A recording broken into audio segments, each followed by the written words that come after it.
Here are the 10 things I wish I would have known when starting my art journey. The first thing I would tell my beginner self is to stop overthinking the materials and supplies. You don't need expensive ones, just the right ones. I started drawing using printer paper and number 2 pencils.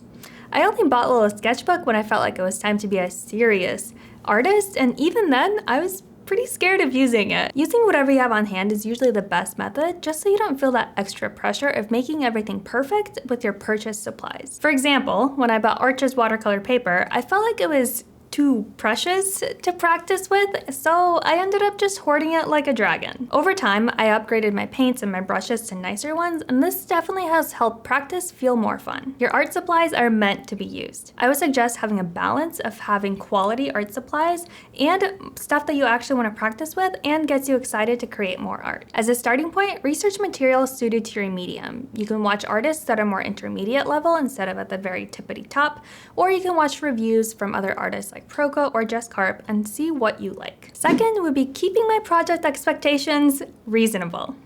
I would see art that was super cool, super interesting, and be like, I want to make that. But trying to paint a super complex landscape or a hyper-realistic portrait before mastering the basics just leads to frustration. I think it's also very easy to underestimate just how long professional artists spend on a piece, especially when they already have a base of knowledge to draw from. So what I would tell myself if I was starting out was to break projects into manageable pieces or watch full process videos from my favorite modern artists. Focus on learning one skill at a time, like lighting, anatomy, or shadows, before tackling a complex project. This is a huge pet peeve of mine. Somehow you, as a beginner artist, are supposed to know exactly how to draw something that you have never seen before. Somehow, your mind is supposed to fill in the exact texture of a dragon scale or the details of a car engine and have it look 100% real. There's a huge misconception that you need to be able to draw everything from imagination. When I was starting out, I thought that way too, but most professional artists use references. They won't copy the whole work, but they'll use a reference of a deciduous tree or maybe a cool castle in the background,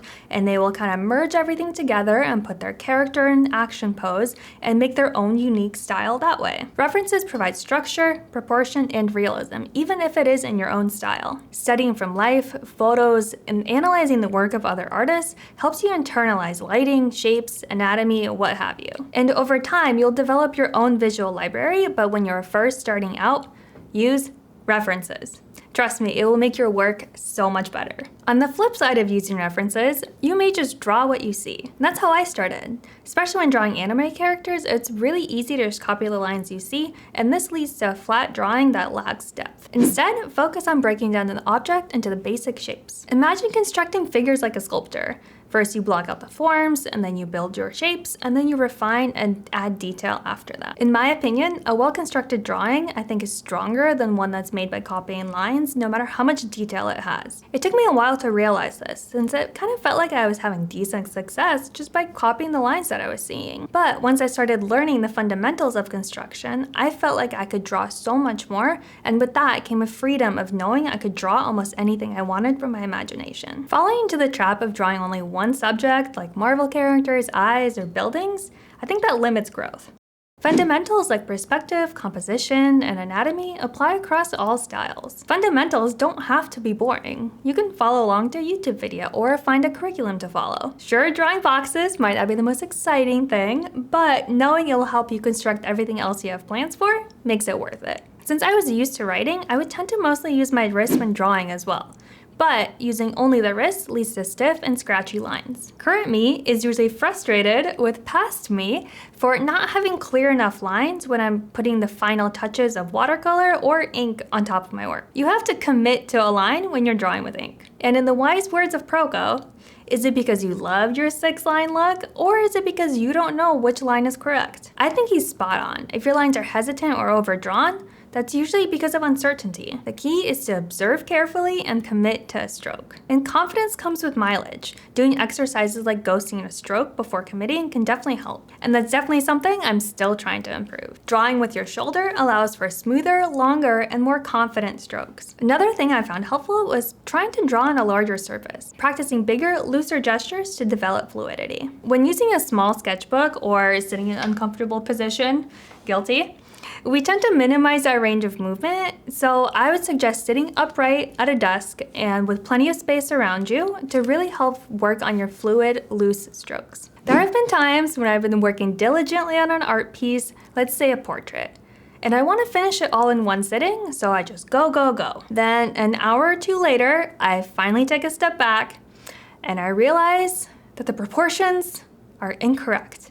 Like the eyes are super wonky, or maybe the nose wasn't placed correctly, but my drawing's already rendered and shaded and detailed, so I clearly don't want to go back and redraw the entirety of the face's anatomy. So yeah, I think drawing for long periods of time makes you a little bit blind to mistakes. Taking breaks and stepping back allows you to see the work with fresh eyes. One of my favorite tips is taking a photo of your work, since this helps you see it more objectively. Or you can take a look at your work holding it up in a mirror, or take that photo from previously and flip it horizontally, and this helps you see mistakes much more easily. When I was first starting out, I was like, my work isn't supposed to be seen from this angle, the proportions are totally correct. Yeah, flipping it definitely helps. In fact, I'm now even more strongly for this tip because I was recently at a Rembrandt exhibition and all of his etchings as well as the finished portraits were perfect when seen from both sides. But yes, take a step back, let your mind desensitize for a little bit, and come back to it with fresh eyes.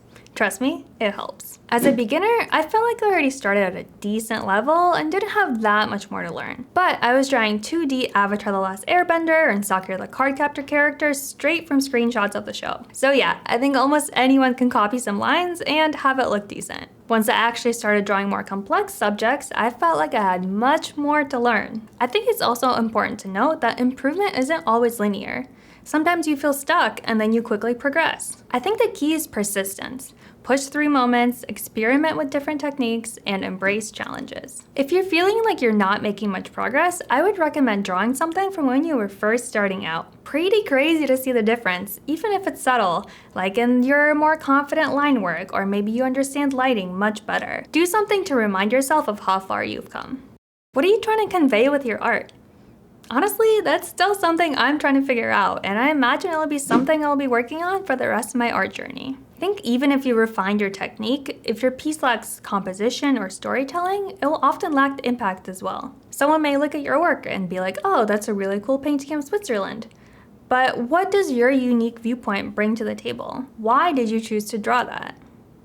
And I'm not just talking about composition techniques like the rule of thirds or using focal points or leading lines. Sure, these can help. But even if you're just sketching characters, thinking about your narrative and framing will make your art more engaging. And just to be clear on this point, this isn't for the pages of hands you have in your sketchbook. This is for the more elaborate works. And last but not least, tip number 10. Even many artists themselves believe that great artists are just born talented. But the truth is, art is mostly skill built through practice. Every pro artist has spent years refining their craft, and they have a bunch of practice sketchbooks to back that up. Focus on consistency. Dedicated practice beats talent every time. One of my favorite quotes is, "The hard work puts you where the good luck can find you."